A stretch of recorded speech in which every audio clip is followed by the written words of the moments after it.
If you have IBD, you've probably been given lots of unsolicited advice that you don't really want to hear from. And it's probably quite vague, and it's not from someone who's actually lived through having ulcerative colitis or Crohn's. I've been living with ulcerative colitis for over 11 years, and I've been in remission for 3 of them at this point. And I'm not just saying this because I can show you test results to prove it. I can also show you the shape that I'm in right now, and that's not to brag, it's just to show you what is truly possible even when living with a lifelong chronic disease. So here are the 5 must-know tips that I wish I knew sooner on my journey with IBD. Tip number 1 is when you're in a flare, keep your food simple but get that nutrition in. During a flare, the goal is not to eat perfectly. It's what can you tolerate while still getting the nutrition that your body needs. For me, I had a lot of Ready Brek, and that is milled oats, and it has added vitamins to it, but I was able to eat that without much concern, and I was getting the vitamins inside of my body.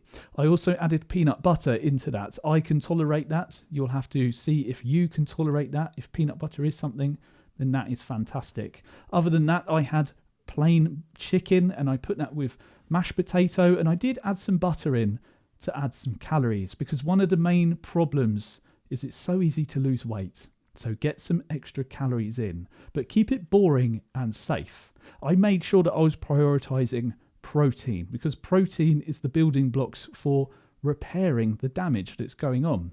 And when that flare calms down, that's when you can branch out again. Tip 2 is with fiber, don't swing to the extremes. They say when you're in flare, do not touch fiber.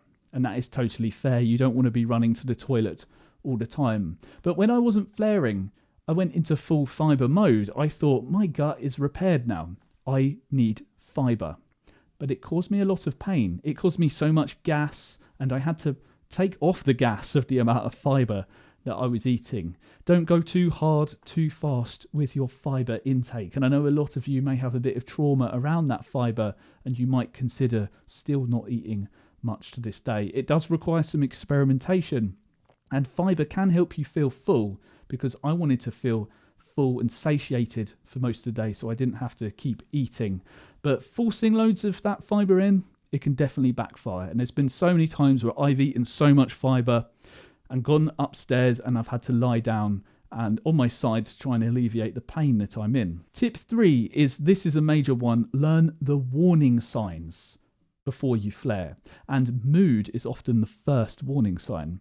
So let me go into a bit more detail here. There'd be random days where I would feel depressed for no reason.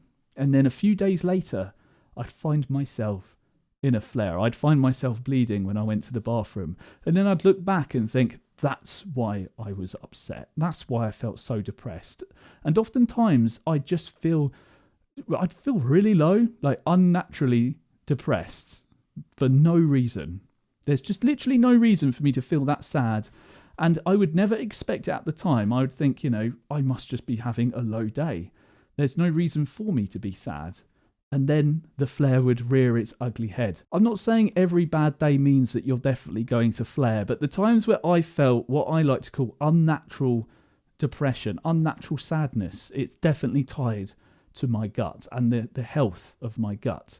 What I'm trying to say here is learn those patterns.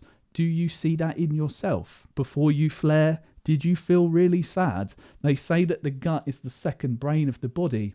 And if what it's trying to tell you, or what it was trying to tell me, something wasn't right. Tip number 4 is don't treat your diagnosis like a death sentence. I let this steal years from me mentally. When I was in university, when I got diagnosed, I pretty much gave up. I gave up on bothering to even try with my work. When I finished university, because I felt like I had no hope, I didn't even try and get a good job. I just worked the first job that came my way, and I absolutely hated it. Don't let your IBD diagnosis make you disappear from the world, because it can steer your life in a way that you don't want it to. It will make decisions for you. If you don't make decisions for yourself, life will make those decisions. So you got to respect it, manage it. When I was feeling low, sad, when I felt like I was in pain, I had to ensure I had that time off or take things slowly. But don't let it convince you that you're finished, because you're truly not. There's a lot ahead of you.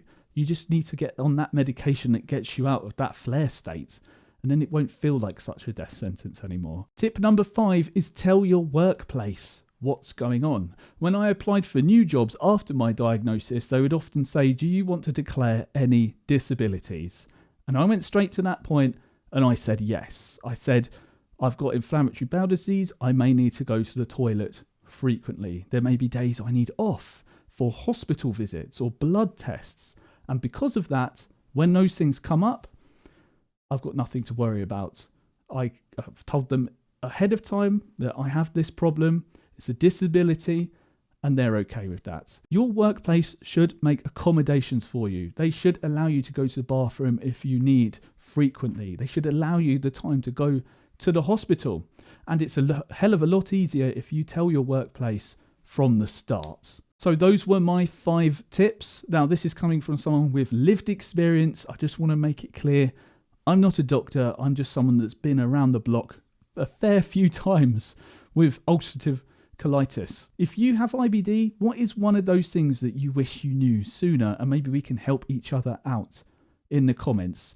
Thank you so much for watching. I do have a link down below if you want some of my tips on how I got started to feeling better and taking control of my life. Sign up to that and I'll send that to you in an email. And thank you for watching.